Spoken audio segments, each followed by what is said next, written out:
Hey everyone, today I'm working on an 05 F150. This one's got the 5.4 four-wheel drive. I'm putting a set of aftermarket heavy-duty towing brakes on it. The brakes came from Powerstop. I believe it's the part number K1943-36. They're cross-drilled and slotted. They're really pretty easy to put on. Now I'm going to be using different things. You might not have air tools at home, but I use air tools a lot of time. And also the bolt sizes might be different than what yours is. Now I'm going to start by taking off the caliper right here. It takes 13 millimeter socket to get them off. Let's go ahead and pop those off. Now before we get going, now I usually start off with sticking a bar up in here to spread the caliper, the brake pads away from the rotor. That way whenever you pop the nuts off, doesn't get hung up. So those are 13 millimeter.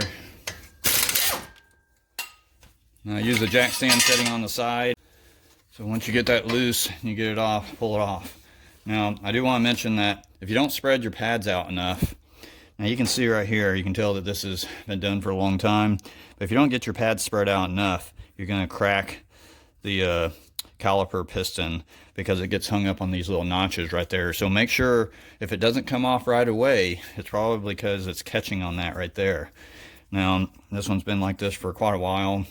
Get your jack stand off this side and lift it up so that you don't put any pressure on any of these lines right here. You don't want to twist the lines, you don't want to bind them, you don't want to have to replace all the lines. Now this one seems like the pins are moving pretty freely, but we're going to take the bracket off anyway in order to change out the rotor. So the caliper socket size I'm using is 18 millimeter. Take those out.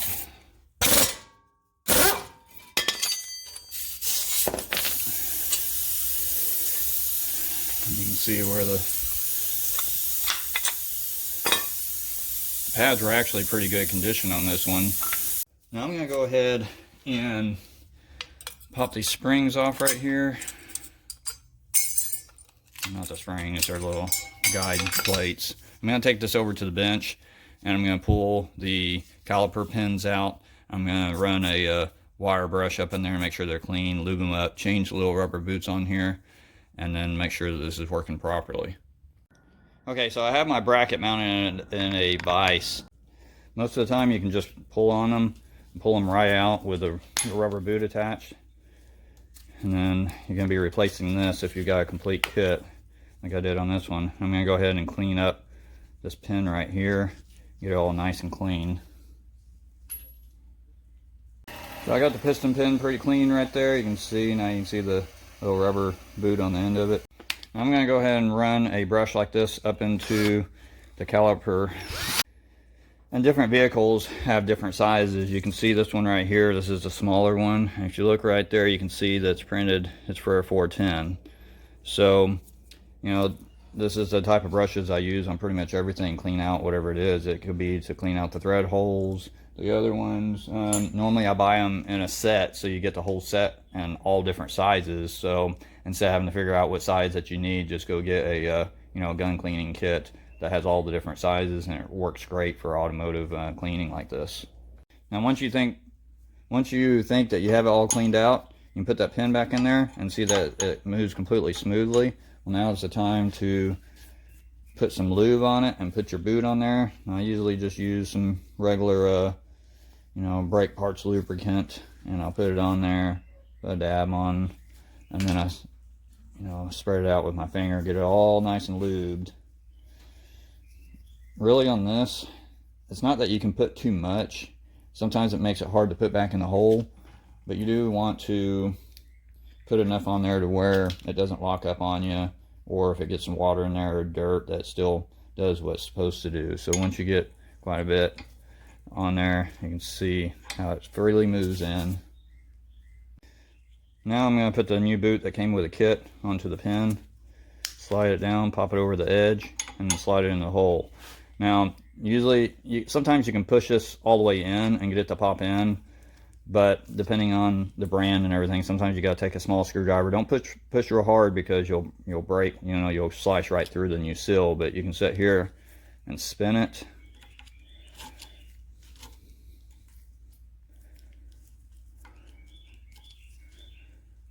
Just take your time, spin it a little bit at a time, just put just a little bit of pressure, and you'll get that all the way in there just like that. And you can see how it's completely butted up against the caliper bracket. And now you can test it and make sure it moves in and out, that the boot's stuck. Now just do the other side, and then you'll be ready to put the caliper back on. And also it's a good time to go ahead and clean up the joints where the slide brackets go for the brake pads. So now you're ready to go ahead and pop your old rotor off. It should just slide off. If it doesn't, it might have some rust up in here. You might have to take a rubber mallet to it from the other side and jar it loose. Now whenever you take the new rotor out of the bag, you can see that right here it's marked. Cross-drilled and slotted rotors are normally marked. This one says front passenger side, the other one should say front driver side, and you can see it marked right there. Now I usually take some brake clean and clean the extra oil residue that's on the surface of it off before I put it on there. But once you do that, then you can go ahead and slide the rotor up there just like that. Now you can reinstall your bracket. So you just got done swapping your caliper pins. Go ahead and just put your bracket back on the place, mount it up, get the bolts in there.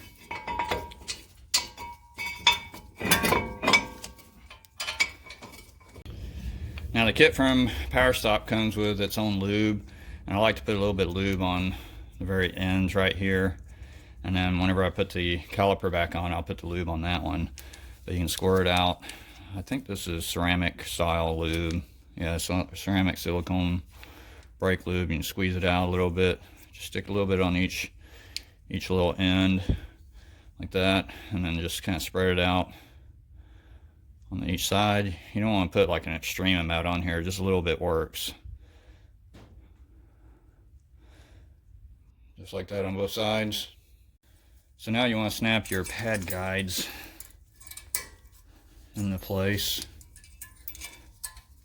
They'll pretty much center themselves where they need to go, but I normally do take a look at it on the ends right here just to make sure that it doesn't touch the caliper whenever the rotor, whenever the rotor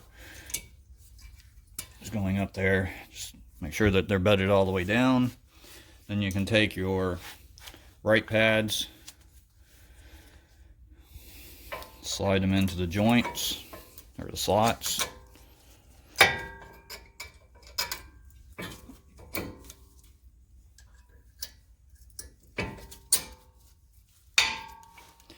Now this truck, whenever it came in, did not have the return springs on them, but I'm going to go ahead and put them on.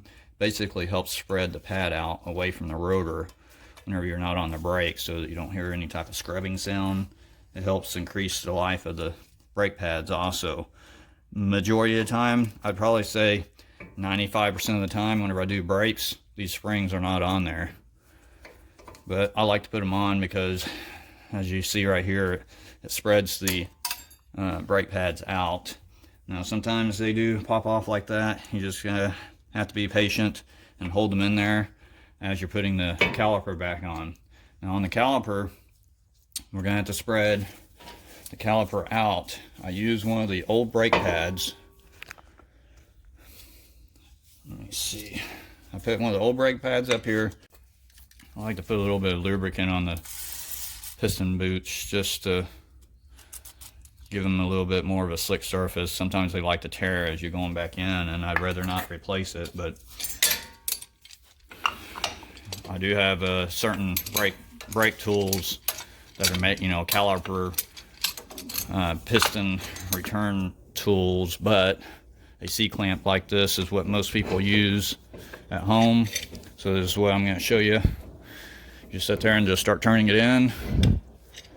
Now you might want to check your brake fluid underneath your hood, because if you had plenty of fluid in there, your fluid would start pouring out. So you take a rag or something and take some of that fluid out or put it underneath it. Take your reservoir cap off. That way you don't hurt your master cylinder. But you just turn it a little bit at a time and these pistons will go right back in. Now if for some reason they're stuck and one of them is frozen, if you're able to, you can rebuild these, pull it apart and fix it and put it back together. If you don't have those tools or you're not confident in doing that, you can get the brake calipers at the local parts store, and they don't cost too awfully much. They do usually have a core charge on them, so take your old caliper with you to exchange it for a new one. Now normally whenever I'm putting on brand new rotors and pads, I have to push the pistons pretty much all the way back into the calipers. So once you got them all the way back there and it stopped, now you don't want to bind on it too hard, but you can see how I've got that piston all the way back up in there. Then you'll be ready to reinstall the calipers. Okay, once you get the pistons all the way back like that, go ahead and take a little bit of lube onto the surface where the brake pads are going to contact, which is right down on here, over here, and over here. Doesn't take a lot of lube. I know a lot of times it seems like they don't put enough lube in these little packages, but basically if you use all this and you run out and you don't have enough, then you put too much on there. So all it takes is a really thin coat of lubricant to do its job. Just a little bitty squirt on both sides and spread it out all the way around.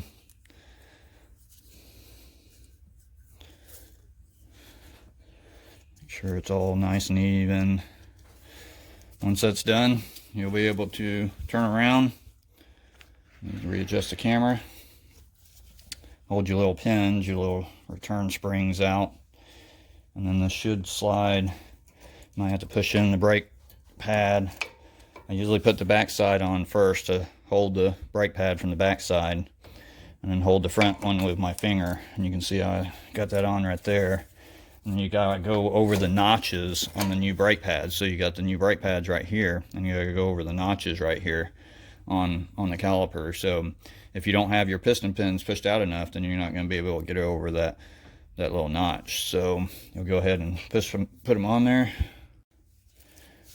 And just take your time, get the caliper back on. Now, if you still can't get it on, you might have to push the pistons in a little bit further. Also, make sure that your rotor is straight, because if it's cockeyed a little bit, it'll make it feel like that this is in there where the brake pads are straight. But if they're not straight, then you still won't be able to get that caliper on. So just make sure your rotor stays straight. And then once you get the caliper back up there, then you can go ahead and run the bolts back in and tighten up the caliper bolts.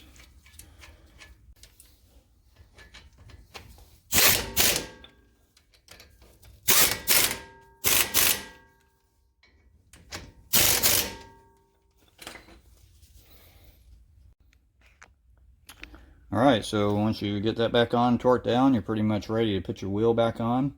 And that's how you install aftermarket brakes on your F-150. Now the process is the same on a lot of other vehicles.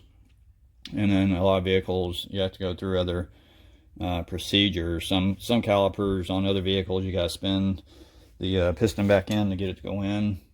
Now every manufacturer, depending on where you get your aftermarket brakes from, has its own style of break in. So just read the instructions whenever you get it to see how they want you to break in the brake pads. There's usually a stop and go procedure that you got to go out on the road, go a certain speed, stop, push on the brakes moderately hard, a couple of times to get them heated up to get them to break in. So just follow your manufacturer instructions on that.